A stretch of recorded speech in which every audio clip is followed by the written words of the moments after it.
Socrates lived from 470 to 399 BCE in Athens, Greece. During his 71 years, he was so impactful he would have topped the Forbes most influential list for sure. Strangely enough, he didn't put pen to paper for any of his great works. Instead, they were enthusiastically recorded by his student, Plato. Today, Socrates' wisdom is being seen as a great inspiration for how to tackle the modern business world. The Socratic culture that results from adopting Socrates' principles creates an engaging, driven, and intense environment. The focus is always on the best possible outcome, since all shareholders are considered. We've gathered 15 life lessons we can learn from Socrates to build better business practices. Welcome to Alux.com. The place where future billionaires come to get inspired. If you're not subscribed yet, you're missing out. Let's go back to ancient Greece and consider some of the greatest reflections of Socrates that are becoming popular in modern business. Number 1. I am the wisest man alive, for I know one thing, and that is that I know nothing. Socrates begins with humility, for he realized that the more knowledge you gain, the more you realize you don't know. Those who believe they are experts in a field often don't know as much as they think, as their narrow realizations prove they only know very little, and so they believe they know enough. Socrates instead approached every topic from a point of complete ignorance and scrutinized it to build a better understanding. If we realize there's no end to knowledge, we'll never exhaust the potential to solve problems and create new opportunities. Number 2. The unexamined life is not worth living. Socrates was clear that to be able to operate successfully in the world, you first need to understand your own inner workings. This is not about what you want to be or what you own and what you want to have in the future. This is about looking within the soul of ourselves. In doing so, you'll be aware of what you're good at and what you're not, so you can focus on your strengths and help your weaknesses. This idea also relates to the idea of ignorance and how living a life without understanding how it works simply isn't worth living at all. Number 3. I cannot teach anybody anything. I can only make them think.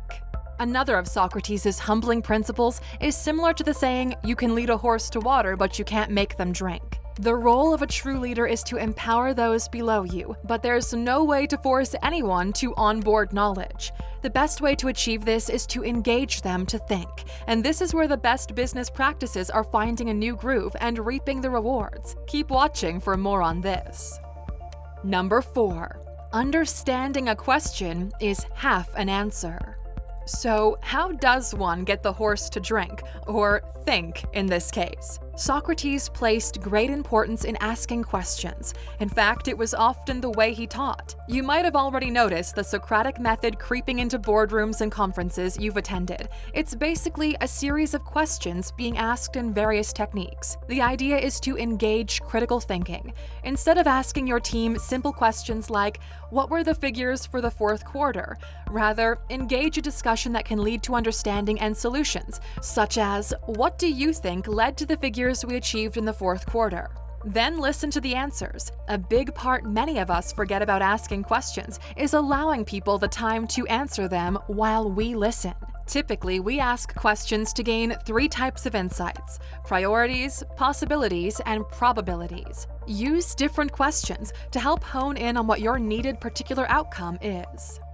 Number 5. Be kind, for everyone you meet is fighting a hard battle. This saying is used in yearbooks, blogs, and passive-aggressive fridge magnets in the office. It isn't actually certain if it was summarized in these words by Socrates, but it does line up with his values. This one is quite self-explanatory to Aluxers like you, so let's move on. Number 6. Education is the kindling of a flame, not the filling of a vessel. Socrates saw himself as someone who spread a lust for wisdom by challenging norms and inspiring wonder. He was later considered a heretic as he questioned the ancient Greek mythologies that explained everything from lightning to a successful harvest. Socrates preferred to lean on scientific understanding more than ancient stories. He wasn't very verbose about these beliefs, but the questions he asked at debates clearly spelled it out. Many business leaders can learn from this. Inspire your team by questioning commonly held beliefs through robust dialogues, instead of just monologuing about your own beliefs. Number 7. Strong minds discuss ideas. Average minds discuss events. Weak minds discuss people. According to Socrates, we give away the state of our minds by what we discuss with others. He hints that the greatest topic of discussion is to explore and examine ideas with one another. This way, we can also stay free from negative actions like slander and gossip, but more on Socrates' strong feelings later. Number 8. The way to gain a good reputation is to endeavor to be what you desire to appear. Many before and many after him have shared similar sentiments to Socrates on this one. From the Dalai Lama to John Lennon, we should all be the change we want to see in the world, and the change begins within. Many of us carry a righteous ego, quick to call out others doing what is against our definition of good, but few of us exude these values of good living in our daily life. Socrates puts it to us to live out the reputation we believe we deserve so we can genuinely gain it. Number 9. To move the world, we must move ourselves. Staying with the theme of change beginning with us, Socrates also points out we cannot expect the world to adapt and change without us first adapting and adopting a change of mindset. In business, it's also important to remember that if you want to introduce a disruptive technology, you better be the first to be willing to be disrupted. And if you're struggling to motivate yourself, why not watch our video on 10 ways to stop procrastinating? Number 10. Employ your time improving yourself by other men's writings, so that you shall gain easily what others have labored hard for. Socrates was a humble man who had no problem with taking advice from others, and he tirelessly studied the writings of others. In doing so, he didn't begin with his own philosophies from ground level, but rather leveraged already established knowledge and was able to build on top of it. It's the old-fashioned principle of not reinventing the wheel. Many entrepreneurs would do well to go back to basics and get up to speed with what business greats before us have already established, and then build from there before going at it alone when a roadmap is already available. Number 11. Beware of the barrenness of a busy life. It's a commonly understood belief that if you need something to be done, give it to a busy person. And while idleness can breed idleness, many business leaders are opting to stay away from busyness. All these years ago, long before social media and mobile phones, Socrates recognized that busyness can be meaningless and often results in less being done, or at least less important accomplishments being achieved. He was also clear that for parents, their most important investment is in their children, not in material wealth, because at the end of the day, your children will inherit your wealth as adults, but cannot care for themselves as children. So focus on the job at hand and parent them properly, which will reap far greater wealth. Number 12. It's not living that matters, but living rightly. Socrates was clear that doing evil harms the doer more than the person being wronged, because the person being wronged still has their virtue. He believed that in knowledge we understand good versus evil and thereby gain virtue. Gaining virtue was the only way to find happiness. And this couldn't be truer in business, because no matter how well your business is doing, if we know it's successful because of the exploitation of others, we'll never have true fulfillment or happiness. This is clear in the move to more ethical business practices and by a market demand for corporations to uphold higher moral values. Living rightly and virtuously has never been more important in business than it is right now, but more on this in our last lesson. Number 13. He is a man of courage who does not run away, but remains at his post and fights against the enemy. Socrates believed in facing your demons and seeing a task through. Of course, this does require you to have followed the previous advice and be sure you're in the right place, you're the right person for the job, and the battle is the right one for you. If you answer yes to these, it's your time to have courage and not avoid the battle. Avoiding battle merely delays the problem, whatever it is. It doesn't solve it. Number 14. Remember, there is nothing stable in human affairs. Therefore, avoid undue elation in prosperity or undue depression in adversity.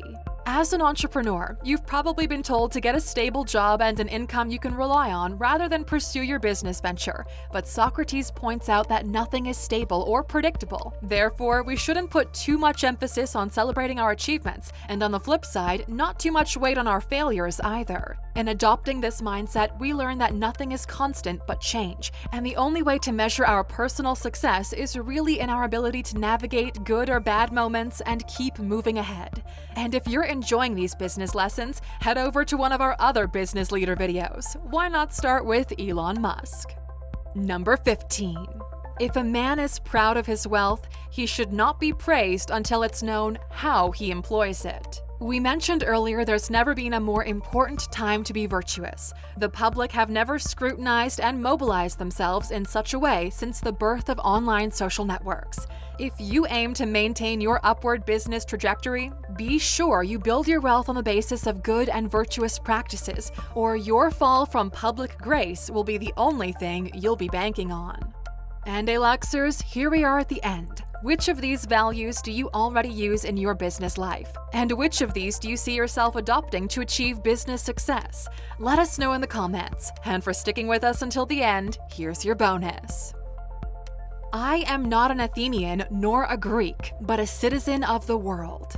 Socrates was probably the first global citizen long before Reddit, Facebook, or Twitter helped us find our international tribe online.